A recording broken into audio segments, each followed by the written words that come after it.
नमस्कार, स्वागत आप सभी का। आपके साथ मैं हूं पुनीत। मध्य प्रदेश में चुनाव है। लोग अपने अपने विधानसभा क्षेत्र से उम्मीदवारों को चुनकर विधानसभा में भेजेंगे। 5 साल पहले भी यही हुआ। वोटर्स ने अपने एमएलए को चुनकर भेजा, उनके मुद्दे उठाने के लिए, उनकी समस्याओं को सरकार तक पहुंचाने के लिए। लेकिन क्या उन्होंने ऐसा किया? मतदान के वक्त वोटर्स के लिए जानना जरूरी है कि उन्होंने जिसे चुना उस एमएलए ने क्षेत्र के विकास के लिए कितना काम किया, विधानसभा में कितने मुद्दे उठाए।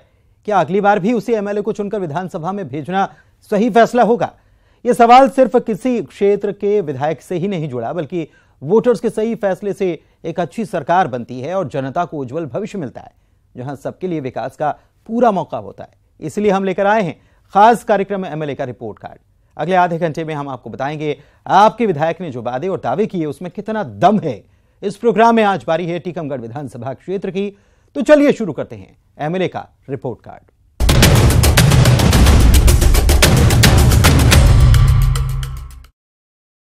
विधानसभा चुनाव सिर पर हैं। सियासी दलों में जोर आजमाइश चल रही है। नेताओं के दावे हैं, वादे हैं, वोटर्स के जेहन में सवाल है। पिछले चुनाव में उन्होंने जिस विधायक को चुना, क्या वो उनकी उम्मीदों पर खरे उतरे? इस सवाल का जवाब इस बात पर निर्भर करता है कि आपके एमएलए ने क्षेत्र के लिए कितना काम किया। क्या हर तबका उनके काम से खुश है? एमएलए का रिपोर्ट कार्ड में आज बारी है टीकमगढ़ के बीजेपी विधायक राकेश गिरी की। लेकिन सबसे पहले एक नजर टीकमगढ़ के राजनीतिक इतिहास पर।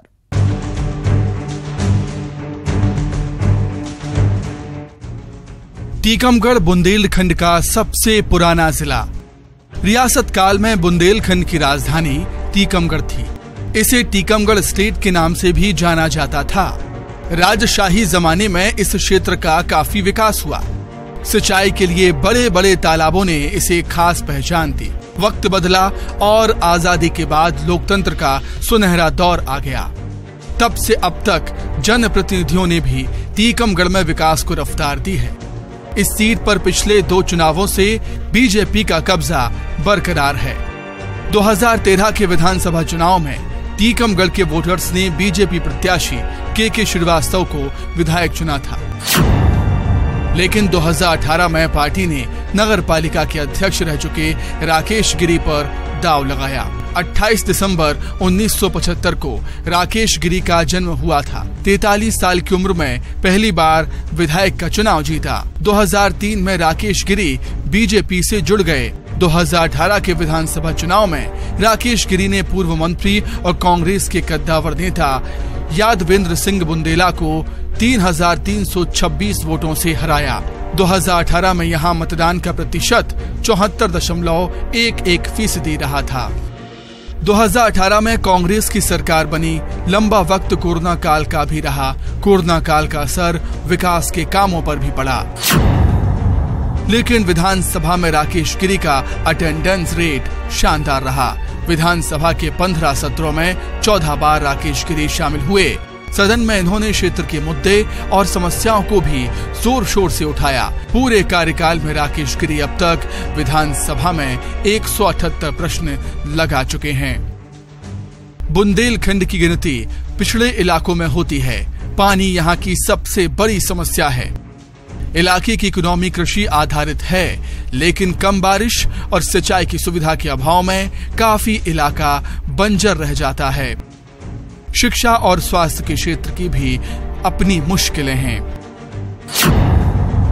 मौजूदा समस्याओं की बात करें तो सिंचाई सुविधा की कमी, उद्योगों का अभाव, हायर एजुकेशन के लिए भी युवाओं को बड़े शहरों का रुख करना पड़ता है। प्राथमिक शिक्षा के लिए भी बेहतर इंतजाम नहीं है। उद्योग धंधों की कमी की वजह से पलायन एक बड़ा मुद्दा है।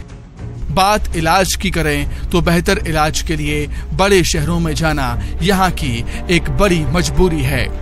हालांकि सीएम शिवराज ने स्टेट फंड से मेडिकल कॉलेज को मंजूरी दी है, लेकिन ये कब तक बनेगा ये कह पाना मुश्किल है। हालांकि विधायक राकेश गिरी का कहना है कि उन्हें कम वक्त मिला, लेकिन विकास में कोई कमी नहीं रखी। सड़कों और स्कूल के लिए विधायक निधि का पूरा पैसा भी खर्च किया।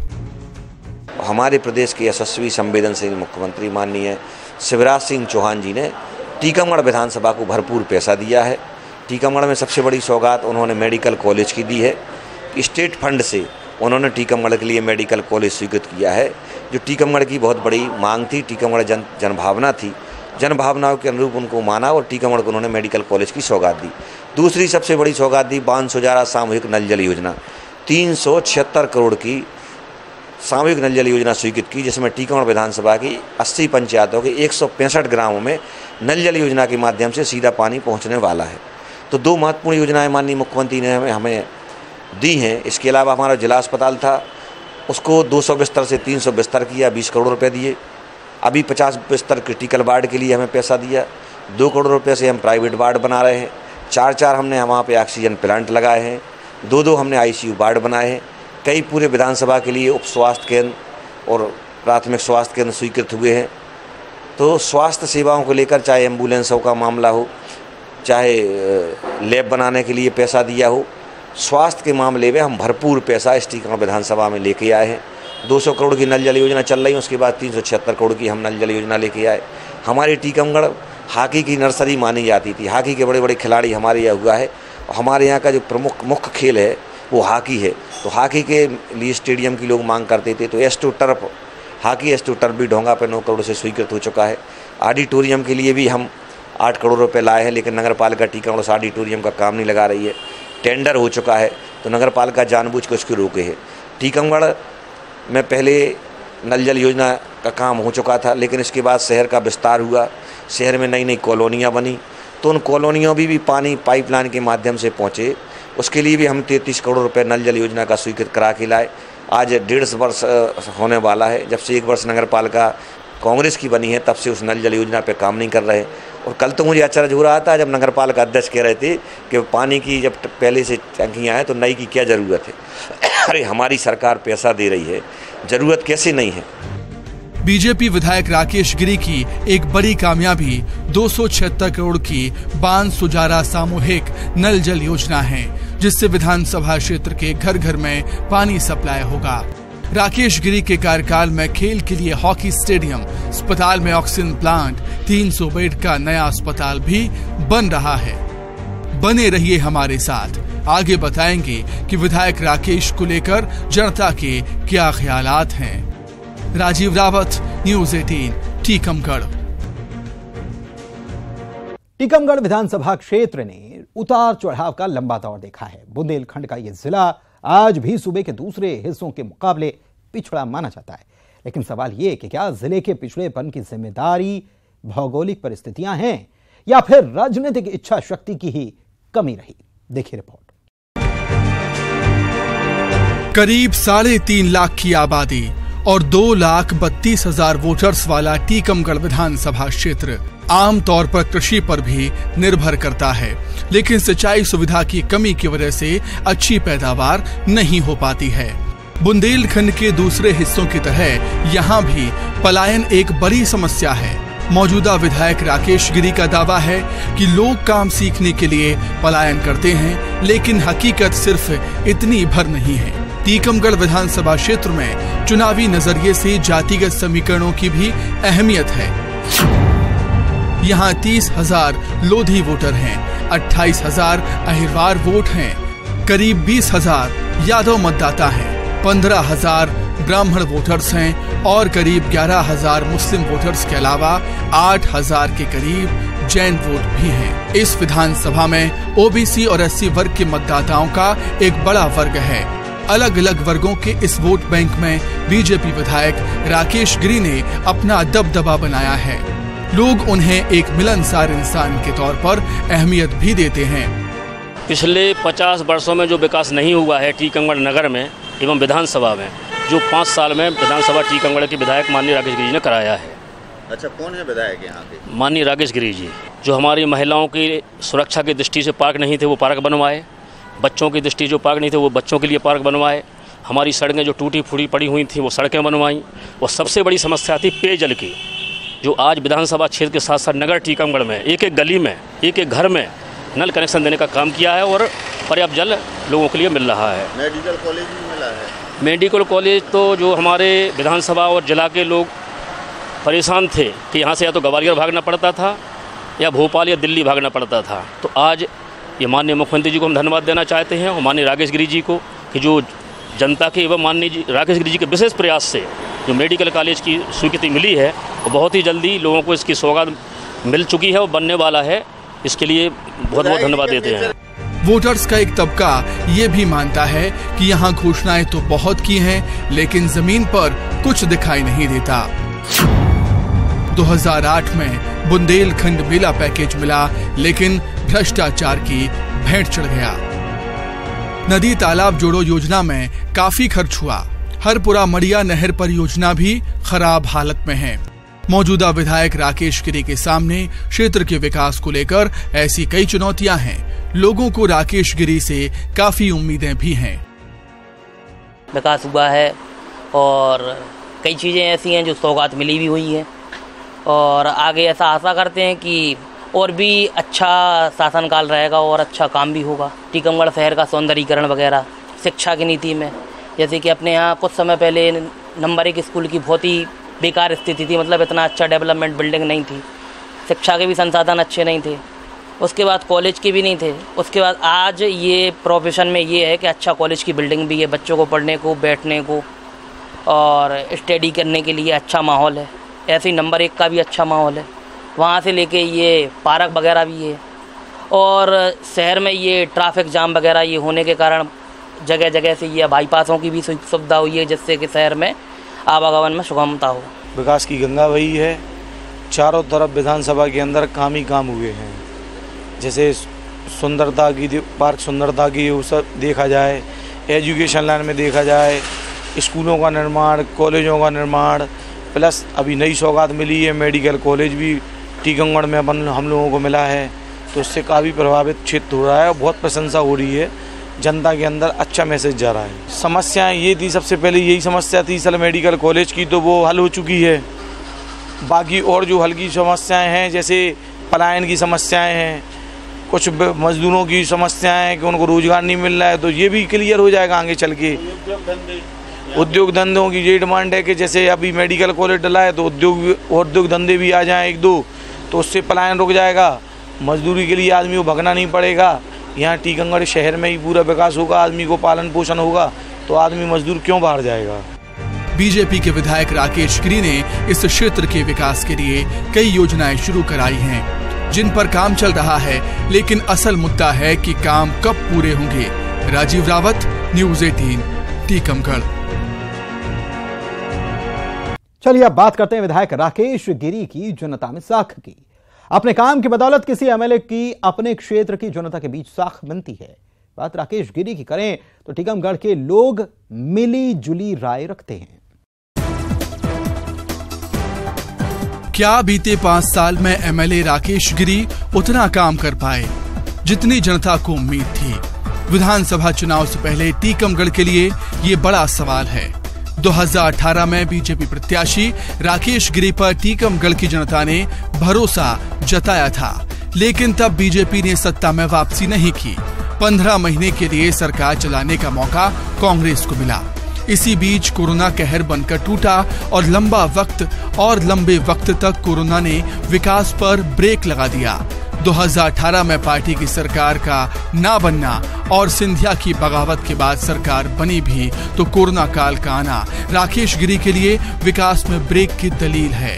लेकिन सवाल है कि कोरोना काल के बाद कितना विकास हुआ? राकेश गिरी की माने तो जो समय उन्हें मिला उसमें विकास की गंगा बही। सबसे पहली बात है कि हमें यहाँ की जनता ने 5 वर्ष के लिए विधायक चुना था, और इस आशा और इस उम्मीद के साथ चुना था कि हम विधायक बनकर 5 वर्ष विकास करेंगे, मध्य प्रदेश में भारतीय जनता पार्टी की सरकार होगी। लेकिन दुर्भाग्यवश मध्य प्रदेश में कांग्रेस की सरकार बन गई। 15 महीने प्रदेश में कांग्रेस की सरकार रही। 15 महीने हम कोई विकास नहीं कर पाए, और कांग्रेस ने भी 15 महीने कोई विकास के नाम का यहाँ पत्थर नहीं लगाया। कोई विकास के नाम पे 15 महीने में योजना लेके नहीं आए, जबकि कांग्रेस ही 15 महीने की जो सरकार थी, उस सरकार के चुनाव के पहले कहते थे टीकमगढ़ में हम मेडिकल कॉलेज लाएंगे, हस्ताक्षर अभियान चलाते थे, हम नल जल योजना लाएंगे, हम अच्छी शिक्षा लाएंगे, लेकिन हम अच्छी सड़कें लाएंगे। लेकिन 15 महीनों में ना तो वो जिला अस्पताल में कोई स्वास्थ्य सेवाओं के लिए पैसा ला पाए, ना शिक्षा के लिए पैसा ला पाए, ना सड़कों के लिए पैसा ला पाए, ना मेडिकल कॉलेज ले पाए, ना कोई नल जल योजना लेके आ पाए। तो 15 महीनों में कांग्रेस ने कोई काम नहीं किया और हमें भी काम करने का मौका नहीं मिला। लेकिन उसके बाद मध्य प्रदेश में भारतीय जनता पार्टी की सरकार बनती है, जैसे ही सरकार बनती है कोरोना काल आ जाता है, तो 15 महीने इस देश में लॉकडाउन आ जाता है, सरकार की अर्थव्यवस्था चौपट हो जाती है। तो हमें 60 महीने का मौका जनता ने दिया था, लेकिन 60 महीने में हमें 30 महीने कोरोना और कांग्रेस में चले गए, बचे 30 महीने। 30 महीने में 5-6 महीने बाकी हैं। जो हमें 20 महीने काम करने का मौका मिला है, उन 20 महीनों में हमने 60 महीने का मन भरने का काम किया है। लेकिन सवाल है कि विधायक के दावों में कितना दम है। मेडिकल कॉलेज की मंजूरी सहित कई योजनाओं का शिलान्यास राकेश गिरी के खाते में जरूर है, लेकिन हकीकत ये भी है कि जमीन पर अभी कुछ है नहीं। हाँ, लोग इतना जरूर मानते हैं कि इन्होंने एमएलए फंड का पैसा कभी लैप्स नहीं होने दिया। बुनियादी सुविधाओं, स्कूलों की बाउंड्री वॉल, सामुदायिक भवन के लिए विकास निधि का पूरा पैसा खर्च किया। क्षेत्र में कई लोग ये मानते हैं कि विधायक सरल स्वभाव के भी हैं और लोगों की मदद के लिए खड़े रहते हैं, लेकिन कुछ लोग ये भी मानते हैं कि जितना विकास होना चाहिए था वो हुआ नहीं। टीकमगढ़ विधानसभा में विधायक जी के रिपोर्ट कार्ड के बारे में जानते हैं आम पब्लिक से, और यहाँ पे कुछ व्यापारी और बुद्धिजीवी वर्ग मौजूद हैं। सबसे पहले हम जानने की कोशिश करते हैं, क्यों साहब विधायक जी का नेचर कैसा है? विधायक जी यहाँ पे दिखते हैं? देखिए, विधायक जी का नेचर एक सरल प्रभाव आदमी है और काफ़ी मधुर और मिलनसार व्यक्तियों में है, और समय समय पर जो भी प्रोग्राम होते हैं, सामाजिक हों चाहे जो कि शासनिक प्रशासनिक कोई प्रोग्राम हो, वो और सभी के यहाँ सुख दुख में पहुँचते भी हैं और काफ़ी मिलनसार है। दिखते हैं विधायक जी? नजर आते हैं? हाँ, दिखते हैं, आते जाते हैं, मार्केट में घूमते रहते हैं। बढ़िया विधायक जी। नेचर कैसा है विधायक जी? बहुत अच्छा नेचर है। अच्छा, विकास हुआ कि नहीं? हाँ, हुआ विकास। तो आप भी विधायक जी को जानते हैं आप? जी, जानते हैं। कैसे हैं विधायक जी? बहुत अच्छे आदमी हैं, सरल स्वभाव के व्यक्ति हैं। कैसा नेचर है उनका? बढ़िया नेचर है उनका, मिलनसार व्यक्ति हैं। आते जाते हैं, सभी के बीच में आते जाते हैं, सब जगह, मतलब बहुत सरल व्यक्ति हैं वो। कहीं भी पकड़ लो उनको, उधर वो मिल जाएंगे। काम करते कि नहीं? काम करते हैं। क्या काम करते हैं? अब विकास तो किया ही है, अपने यहाँ मेडिकल कॉलेज भी हुआ है, हॉस्पिटल में भी काम हुआ है, विकास तो हुआ है। सलाम दुआ होती रहती है उनसे। कहाँ कहाँ नजर आती? बाजार में, सब जगह। अच्छा, विकास कराया है कि विकास बिल्कुल हुआ है। क्या कराया विकास? विकास यही हो रहा है, मेडिकल कॉलेज वगैरह ये सब उन्हीं ने कराया है। समस्याएं तो बहुत कुछ है, जैसे कि अब रही बात विकास की और समस्याओं की, तो विकास तो मेरे ख्याल से जितना होना चाहिए था नहीं हुआ है, क्योंकि ना तो महिलाओं के लिए यहाँ पर कोई मिल्स वगैरह है जिससे उनको रोजगार मिल सके, और रही बात समस्याओं की, तो समस्याएं जहाँ देखो, जहाँ समस्याएं अभी हमारे वार्ड का ही देख लो, तो वार्ड में ही काफ़ी समस्याएं, लगभग 6-7 सालों से यहाँ ना तो लाइट है। मैं भी एक गांव से बिलोंग करती हूँ, बमहोरी मड़िया से। विधानसभा में वादे बहुत हुए थे, जैसे अपन लोग हमेशा बदल देते हैं कि 5 साल बाद बदलेंगे तो कुछ बदलाव होगा, लेकिन ऐसा कुछ हुआ नहीं। अभी कुछ ऐसा बदलाव देखने नहीं मिला, सब लोग परेशान हैं। जैसे अभी कल ही की रिपोर्ट में गायों के एक्सीडेंट हो रहे हैं, उनकी कोई व्यवस्था नहीं है, सब परेशान हो रहे हैं। तो बदलाव तो ऐसा कुछ खास दिखा नहीं विधानसभा में मुझे। इतना तय है कि कोरोना की वजह से विकास को ब्रेक लगा। ये ना सिर्फ टीकमगढ़ के लिए बल्कि पूरी दुनिया के लिए चुनौती भरा वक्त था। लेकिन सवाल ये भी है कि कोरोना काल का वाला जनता की नजर में कितना बड़ा फैक्टर होगा। राजीव रावत, न्यूज़ 18, टीकमगढ़। 2023 के विधानसभा चुनाव में मौजूद विधायक राकेश गिरी के खिलाफ कांग्रेस भी आरोपों की लिस्ट लेकर उतरेगी। कांग्रेस ने इसके लिए पूरी तैयारी भी कर रखी है। आइए दिखाते हैं। चुनाव में जनता एक तरफा बातें नहीं सुनती, सियासी दल प्रचार करते हैं, आरोप प्रत्यारोप का लंबा दौर भी चलता है। चुनावी लड़ाई में जीत वही पाता है जो विपक्षी के मुकाबले जनता के बीच अपनी पैठ ज्यादा मजबूत बना पाता है। जाहिर है यही चुनौती टीकमगढ़ में भी बीजेपी प्रत्याशी के सामने होगी। कांग्रेस अपने 15 महीनों के शासन के दौरान किए गए कामों का लेखा जोखा रखेगी और बीजेपी की कमियां गिनाएगी। टीकमगढ़ के सियासी रण में कांग्रेस ने अभी से ही बीजेपी को घेरने की कवायद तेज कर दी है। कांग्रेस का आरोप है कि यहां पिछले 5 साल में जिन कामों का दावा किया जा रहा है वो जमीन पर कहीं नजर नहीं आते। हमारे टीकमगढ़ नगर में या टीकमगढ़ विधानसभा में पिछले 5 वर्षों में विकास के नाम पर केवल रीपापोती की गई है। कोई भी ऐसा कार्य नहीं किया गया है जिसको आज टीकमगढ़ विधायक या टीकमगढ़ भाजपा के लोग जनता के बीच में किसी उपलब्धि के रूप में गिना सकें। कोई भी विकास कार्य ऐसा नहीं किया गया है, महज कागजों पर लीपापोती करने की कोशिश की गई है। एस्ट्रो टर्फ के नाम पर ढोंगा का पूरा ग्राउंड खाली पड़ा हुआ है, आज तक वहां पर एक ईंट कहीं नहीं लगाई गई है। कोई भी ऐसी परियोजना नहीं है जो धरातल पर हो। एक भी सीएम राइज का निर्माण चालू नहीं हुआ। पूरे टीकमगढ़ विधानसभा में एक सीएम राइज स्कूल का निर्माण कार्य चालू नहीं हुआ है। ऐसे तो सीएम राइज, पीएम राइज, फलाना राइज, ढिकाना राइज करके रोज भूमि पूजन करते रहे हैं। कहाँ? बातों में सब कुछ है और कागजों में सब कुछ है। एमएलए फंड के दुरुपयोग और करप्शन जैसे आरोप भी कांग्रेस लगा रही है। जाहिर है चुनाव में ऐसे मुद्दे भी हावी रहने वाले हैं। राजीव रावत, न्यूज़ 18 टीकमगढ़। और इसी के साथ आज एमएलए के रिपोर्ट कार्ड में बस इतना ही। नमस्कार।